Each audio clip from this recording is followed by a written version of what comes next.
नमस्कार, बहुत स्वागत है आपका जनवाणी में। मैं हूं अमित श्रीवास्तव।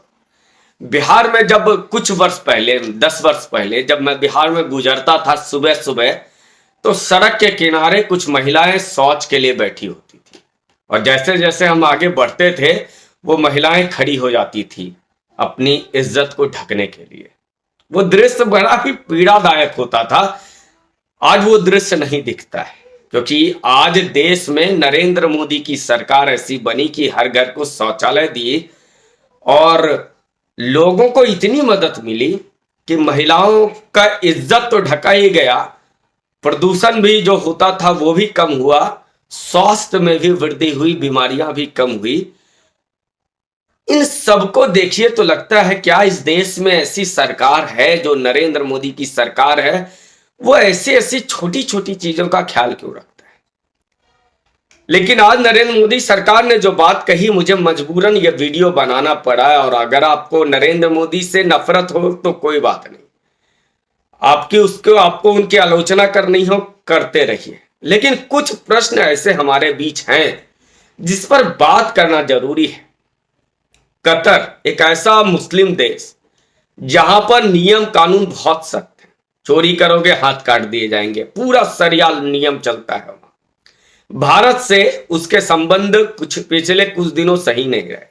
याद कीजिए, भारत में 90 के दशक में एक पेंटर हुआ करते थे मकबूल फिदा हुसैन, MF हुसैन। भारत माता की और हिंदू देवी देवताओं की नग्न तस्वीर उन्होंने बनाई थी और जब विरोध हुआ तो वो भागकर कहां गए? कतर। याद कीजिए, भाजपा का एक प्रवक्ता नूपुर शर्मा का जब प्रकरण हुआ तो भारत के विरोध में और पूरा इस्लाम का झंडा लेकर कौन घूम रहा था? यही राष्ट्र कतर। कतर हमें हमेशा भारत को अंगुलियां दिखाने का प्रयास कर रहा था क्योंकि ऑटोमान पावर जब शक्ति तुर्की खत्म हुआ, अरब धीरे धीरे प्रोग्रेसिव हो रहा था। वो भारत के खिलाफ जो विरोधी ताकतों के पाकिस्तान से फंड मिलता था वो जब देना बंद कर दिया, अरब के जो नए राजा हैं उन्होंने कहा कि ये सब धंधा बंद करो, भारत विरोधी और हिंदू विरोधी। उसके बाद कतर ये सोच रहा था कि एक मुस्लिम राष्ट्र के रूप में हम विश्व में अपना नाम करेंगे और पाकिस्तान को अपना पिछलग्गू बनाएंगे और भारत के को घुटने में दबा के रखेंगे। भारत के 8 पूर्व नौसैनिक कतर में गिरफ्तार कर लिए गए थे। आरोप लगाया गया कि ये इजराइल के लिए जासूसी करते हैं और वहां की सुप्रीम कोर्ट ने फांसी की सजा दे दी थी। यहां जितने भी कांग्रेस के खैराती हैं, रवि हो, बरखा हो, राजदीप हो या प्राची हो, कोई इतने सारे जितने लंपट लोग हैं, ये लोग कह रहे थे कि मोदी सरकार कहां है तुम्हारे में दम। सुप्रिया सेन जो कांग्रेस की प्रवक्ता है या कांग्रेस के जितने प्रवक्ता हैं वो बार बार मोदी को घेर रहे थे कि हाय हाय मेरे पूर्व 9 सैनिकों को फांसी की सजा सुना दी गई, कहां है मोदी का 56 इंच। आज सुबह सुबह वो 8 के जो पूर्व सैनिक थे हमारे भारत के, वो वापस सकुशल वापस लौट आए, उनको कतर में फांसी नहीं हुई।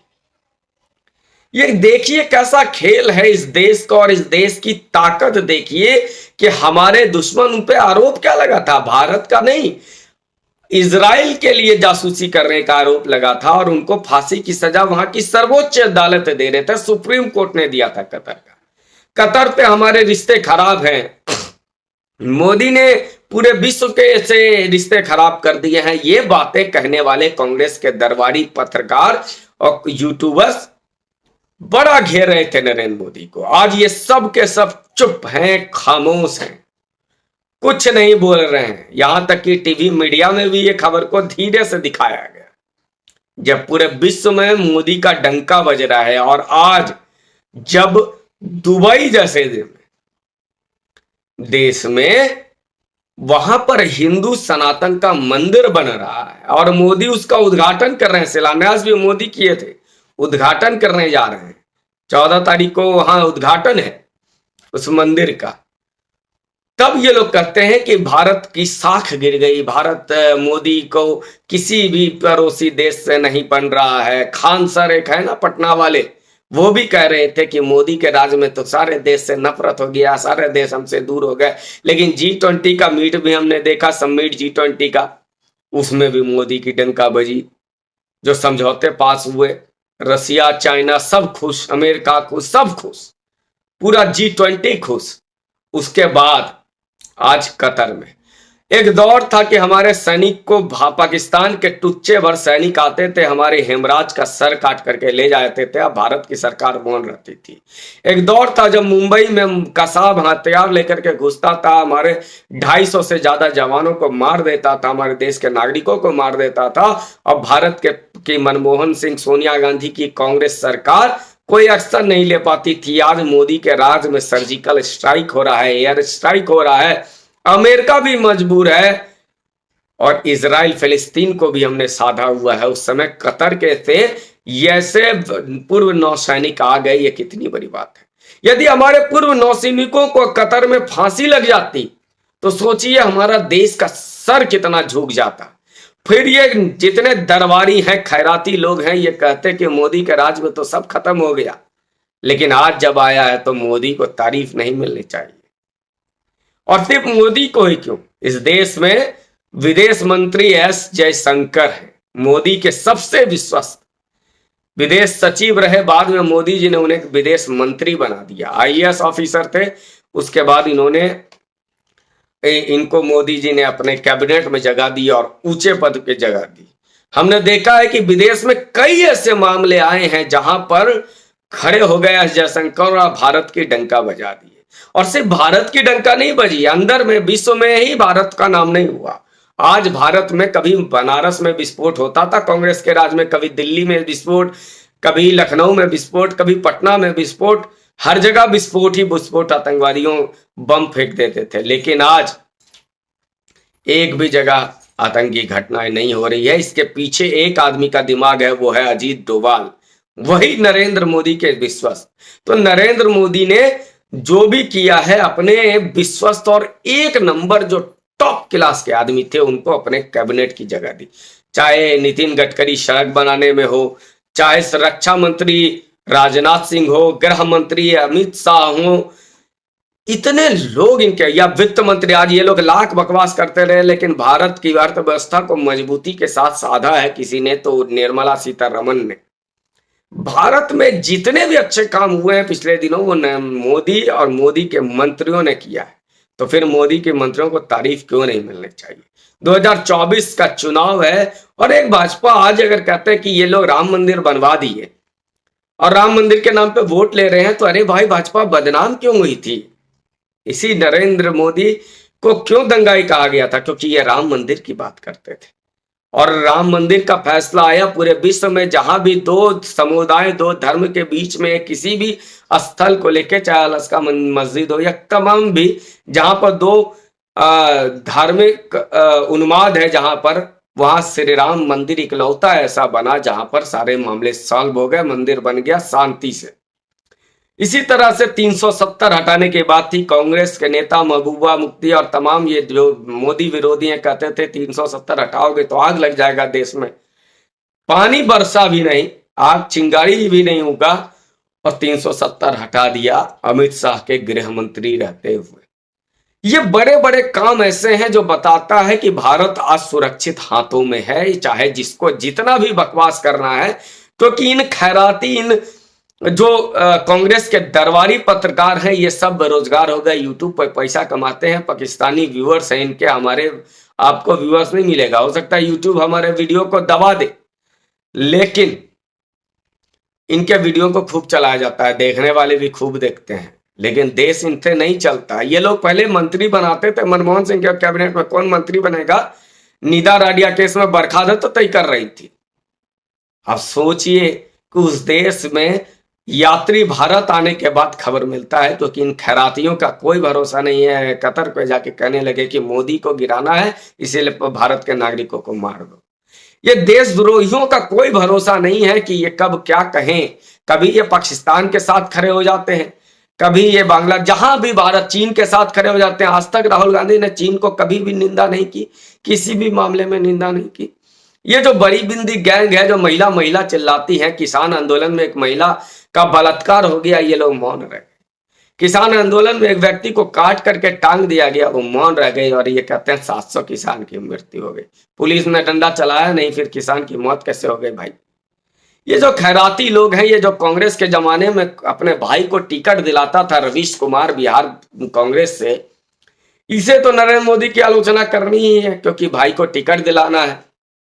और इसके भाई किस केस में फंसे थे इसके होटल में, ये तो दुनिया को पता ही है।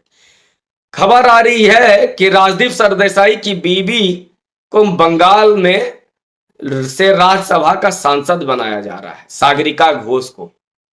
ये वही राजदीप सरदेसाई है जिसको लगता है कि दंगे में सिर्फ गुजरात दंगा हुआ और कोई दंगा ही नहीं हुआ। आज तक ये नरेंद्र मोदी की चापलूसी अब करने लगा है, क्योंकि इसको पता है 2024 में आएंगे तो मोदी ही, तो ये लगा चापलूसी करने। लेकिन पत्रकारिता का स्तर इन लोगों ने कितना गिरा दिया था कि कहीं भी किसान आंदोलन में हुए हत्या और बलात्कार का जिक्र नहीं करते। ये कभी कांग्रेस राज की कमजोरियों को नहीं बताते कि कैसे मुंबई में कसाब आ गया, इसकी जांच नहीं करवाते। ये तो बता दो कि कसाब भारत में घुसा कैसे था, बहुत पूछते हो ना। आज इस देश की सुरक्षित है अगर देश, तो इसमें पीछे नरेंद्र मोदी और उनकी कैबिनेट है, अजीत डोभाल है, एस जयशंकर जैसे लोग हैं। तो तारीफ तो बननी चाहिए ना। मेरे वीडियो को व्यूज ना आए कोई बात नहीं है, लेकिन मन की बात तो कह ही सकते हैं ना। मन की बात यह है कि भारत असुरक्षित हाथों में है, चाहे जिसको जो रोना हो रो ले। बंगाल में महिला के साथ बलात्कार हो जा रहा है, चुनाव के बाद हिंसा हो रही है। ये खैराती, ये कांग्रेस के दरबारी पत्रकार यूट्यूबर चुप रहते हैं, लेकिन पूरे विश्व में अगर कहीं कुछ हो जाए तो मोदी को कैसे घेरना है इनके लिए, इसके लिए समय है इनके पास। ये दरबारी अल जजीरा में जाके इंटरव्यू दे रहे हैं। क्यों भाई, भारत में इंटरव्यू देने में दिक्कत लागे है? बता दो। इसलिए मैं कहता हूं कि 2024 का चुनाव बहुत महत्वपूर्ण है और 2024 में भी मोदी का आना बहुत जरूरी है, क्योंकि 5 साल और मोदी रह गए तो भारत सशक्त बनेगा, और बना है और बरकरार रहेगा। अगर आज कांग्रेस आ जाती है या तमाम कोई दूसरे दल आ जाते हैं, तो याद रखिए कि भारत फिर से उसी गर्त में चला जाएगा जहां से 2014 के बाद उभरा है भारत। बैंकों का राष्ट्रीयकरण भले ही कांग्रेस पार्टी ने किया, लेकिन बैंकों का खाता नरेंद्र मोदी खुलवाए।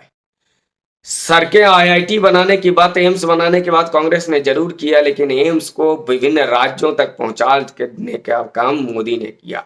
रेलवे बेहद बेशक अंग्रेज लेकर के आए, लेकिन रेलवे लाइन गोड्डा और बाबा धाम के आसपास अगर घूमे हैं, दुमका में अगर रेलवे लाइन पहुंचा, पहाड़ों पर, जम्मू कश्मीर के घाटी में अगर रेलवे पहुंचा, तो नरेंद्र मोदी के कारण।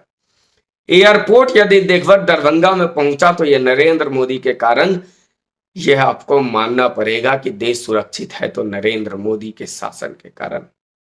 इसलिए 2024 का जब वोट करें तो ये याद रखिए कि हो सकता है कि मुझे ये पत्रकार के रूप में ये सब बातें नहीं कहनी चाहिए, लेकिन देश के हम नागरिक हैं तो हमारा ये कर्तव्य बनता है देश सुरक्षित हाथों में रहे और इसके लिए प्रयास करें। इसीलिए मैं ये वीडियो बना रहा हूं। अगर वीडियो पसंद आया है तो इसको शेयर कीजिए, लाइक कीजिए। बहुत बहुत धन्यवाद।